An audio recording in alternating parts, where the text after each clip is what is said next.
Pimpinlah kami Tuhan dengan Roh Kudus-Mu dan sucikan hati kami supaya kami dengan sukacita dan damai sejahtera menerima firman-Mu menjadi kehidupan kami.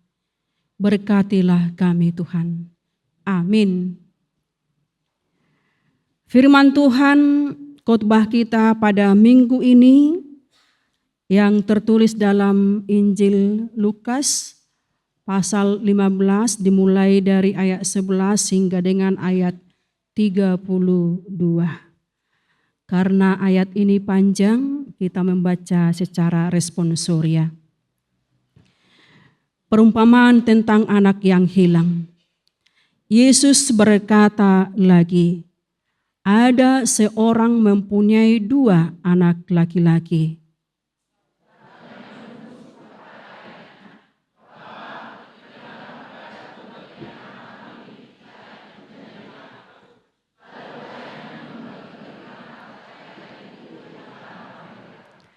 Beberapa hari kemudian anak bungsu itu menjual seluruh bagiannya itu, lalu pergi ke negeri yang jauh. Di sana ia memboroskan harta miliknya itu dengan hidup berpoya-poya.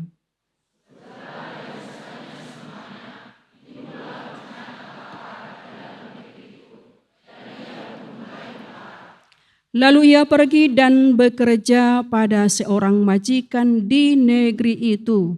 Orang itu menyuruhnya ke ladang untuk menjaga babinya.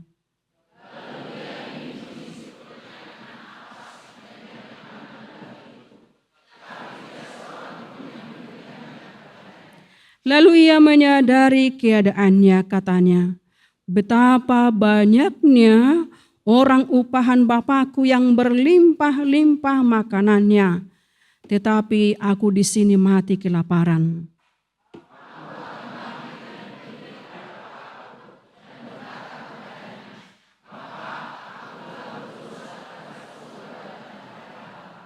Aku tidak layak lagi disebutkan anak Bapa. Jadikanlah aku sebagai salah seorang upahan Bapa.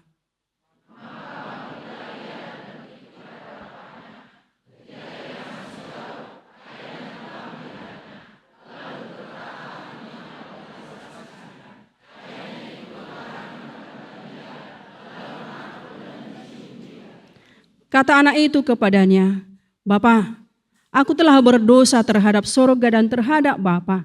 Aku tidak layak lagi disebutkan anak Bapa.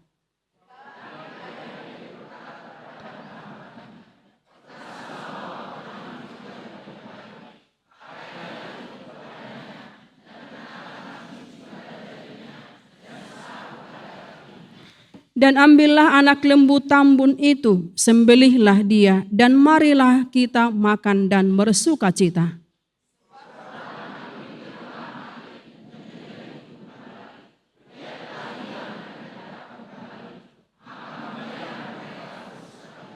Tetapi anaknya yang sulung berada di ladang, dan ketika ia pulang dan dekat ke rumah, ia mendengar bunyi seruling dan nyanyian tari-tarian.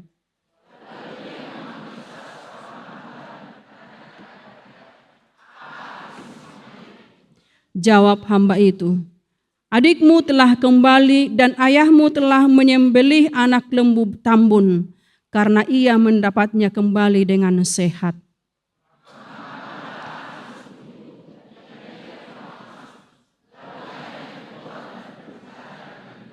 Tetapi ia menjawab ayahnya, katanya, telah bertahun-tahun aku melayani Bapa dan belum pernah aku melanggar perintah Bapa. Tetapi kepadaku belum pernah Bapa memberikan seekor anak kambing untuk bersukacita dengan sahabat-sahabatku.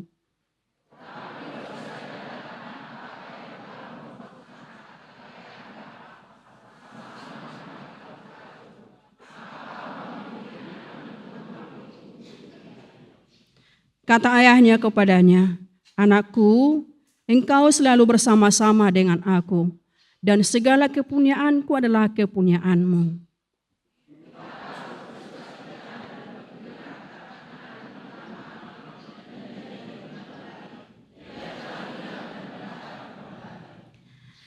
Demikianlah bunyi firman Tuhan. Kita semua yang dikasihi oleh Tuhan, kita melihat dari firman ini, yaitu perumpamaan tentang anak yang hilang. Si anak bungsu meminta kepada ayahnya bagian atau warisannya yang seharusnya diterima setelah ayahnya meninggal dunia. Setelah menerima warisannya, ia mengumpulkan semua miliknya dan pergi ke negeri yang jauh. Di sana dia menghambur-hamburkan kekayaannya dengan hidup sembrono, hidup berpoya-poya.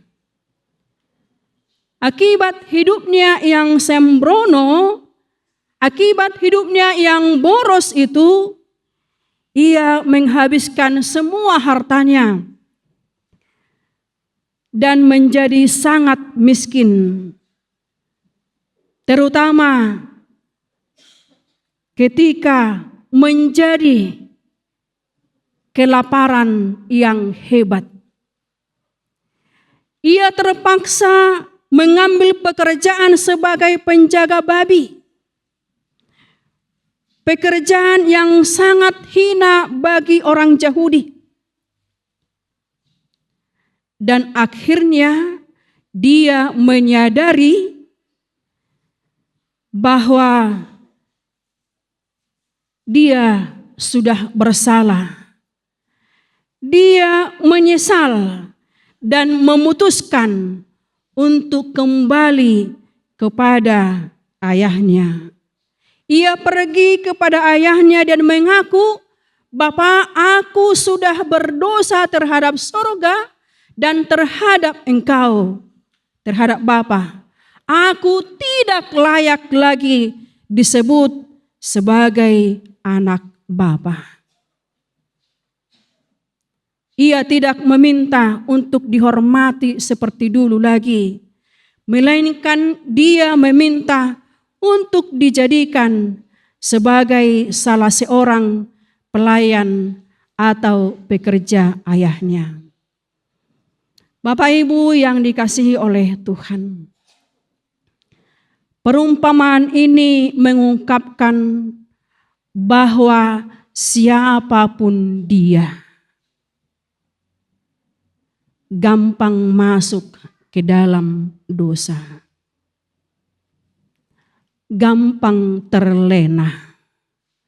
Manusia cenderung menghambur-hamburkan berkat yang Tuhan berikan dan memboroskannya dengan hawa nafsunya, dengan mabuk-mabukan, dengan pesta miras, dengan pesta narkoba, dengan main perempuan, dan lain sebagainya.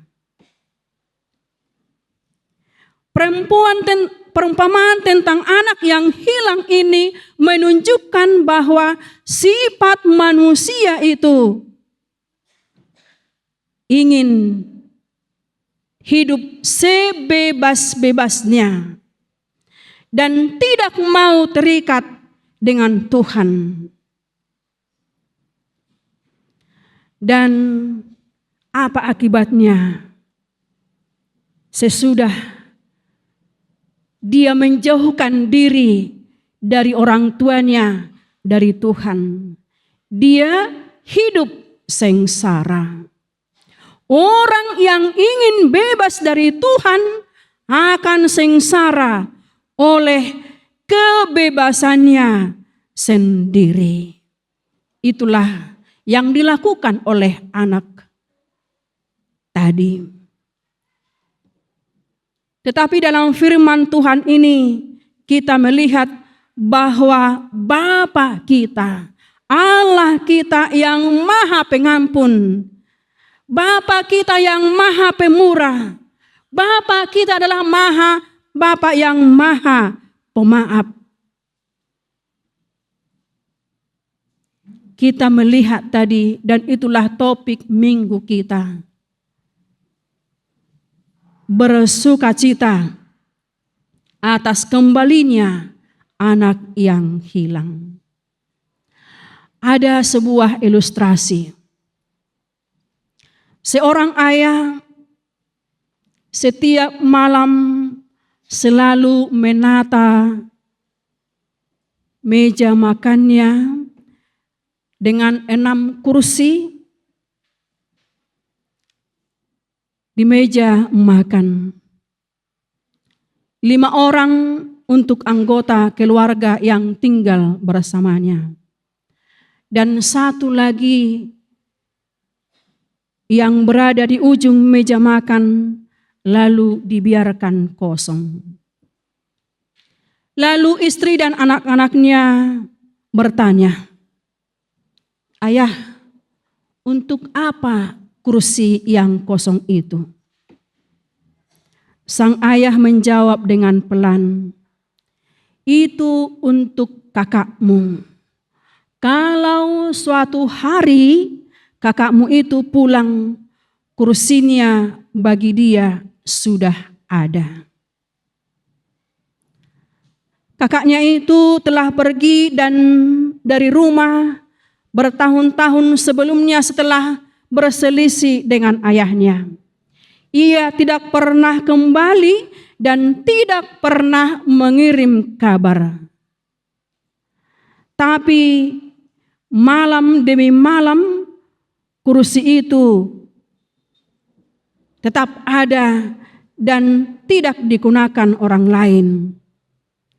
Dan setiap malam doa makan ayah itu selalu menambahkan dalam doanya, "Tuhan, jagalah anakku yang hilang, pulangkanlah dia kepadaku," kata si ayah dalam doanya.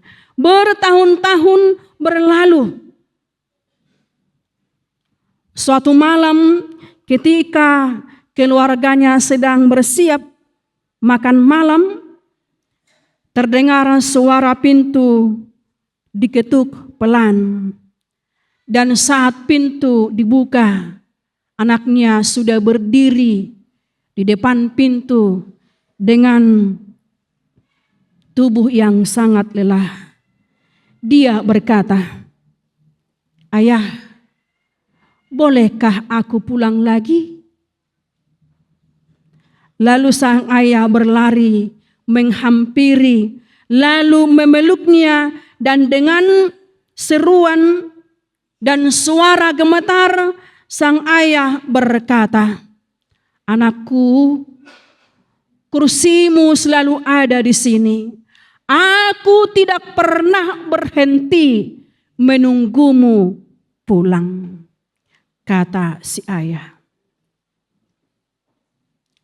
Seperti itulah Allah kepada kita. Dia selalu menunggu kita setiap kedatangan anaknya yang hilang. Setiap orang yang berdosa, dia sangat merindukannya untuk kembali ke pelukannya. Tuhan kita itu aktif. Setiap saat dia mencari orang yang hilang untuk kembali kepadanya. Bapak, Ibu, dan saudara yang dikasihi oleh Tuhan, apa yang akan mau dikatakan oleh firman Tuhan ini kepada kita? Yang pertama, hindari dan jaga diri agar jangan sampai hilang dari hadapan orang tua dan apalagi dari hadapan Tuhan. Kita lihat di sini anak yang hilang itu pergi sendiri dengan sadar, tidak ada yang memaksa, tidak ada yang menculiknya. Orang yang sadar menjauhkan diri dari saudaranya, dari orang tuanya, dan bahkan dari Tuhannya. Ini yang harus kita jaga, biar jangan ada yang hilang dari anak-anak kita. Jangan ada yang hilang dari keluarga kita. Jangan ada yang hilang teman kita, terlebih dari hadapan Tuhan. Kalau dikatakan di sini hilang dari orang tua, hilang dari keluarga, hilang dari saudara, apa maksudnya? Hilang dari orang tua, yaitu yang menghina orang tua. Tidak mau lagi terikat dengan aturan-aturan. Tidak mau lagi tertib dengan aturan, dengan adat istiadat dalam diri mereka. Ada keinginan untuk bebas, mengikuti kemauan sendiri, selera atau pikiran atau kemauannya sendiri. Ada yang menganggap orang tuanya itu kolot, ketinggalan zaman. Makanya tidak lagi menghiraukannya, tidak lagi menghiraukan nasihatnya, tidak lagi menghiraukan bimbingannya. Hilang dari hadapan Tuhan, yaitu yang merasa tidak puas dengan firman Tuhan, tidak puas akan pemberian Tuhan dalam dirinya. Dia menganggap firman Tuhan itu, atau doa-doa itu, atau persekutuan-persekutuan itu sama sekali tidak ada artinya, tidak lagi bermanfaat dalam dirinya. Sudah surut mereka dalam kegiatan gereja-gereja. Sudah tidak tertarik lagi. Sudah menarik diri dari aktivitas gereja dan punguan-punguan. Itulah yang hilang dari hadapan Tuhan. Bapak, Ibu, dan saudara yang dikasihi Tuhan, apa yang terjadi? Apa resikonya kalau tidak peduli lagi pada doa-doa? Kalau tidak peduli lagi pada firman Tuhan, kalau tidak peduli lagi pada nasihat-nasihat orang tua, kalau sudah menjauh dari ibadah, kalau kita sudah meninggalkan gereja, meninggalkan kegiatan-kegiatan rohani, kita lihat di sini di ayat 14 tadi, semuanya akan habis. Tanpa Tuhan akan berkuasalah hawa nafsu. Tanpa Tuhan terjadilah pemborosan, penghambur-hamburan berkat Tuhan. Tidak ada lagi penguasaan diri. Seberapa banyak pun uang atau harta itu akan ludes semuanya. Tidak akan ada lagi berkat Tuhan. Tidak akan membawa sukacita lagi. Tidak lagi ada damai sejahtera. Meskipun ada uang, meskipun banyak harta, tanpa Tuhan itu semuanya sia-sia. Apapun usaha akan bangkrut. Atau hanya menunggu gulung tikar. Kedudukan, pangkat atau jabatan juga akan berakhir sekejap tanpa diduga. Mereka akan melarat, bahkan kehormatannya akan hilang. Kita melihat tadi anak yang hilang itu. Dia bersama-sama dengan babi. Dia ingin mengisi perutnya dengan nasi babi. Tetapi pemiliknya itu tidak memberikannya. tidak mengizinkannya. Kehormatannya jatuh, tidak berharga lagi, sudah lebih berharga babi daripada dia. Itulah resiko kalau kita jauh dari Tuhan, jauh dari firman Tuhan. Dan yang kedua, kita harus menyadari keadaan kita.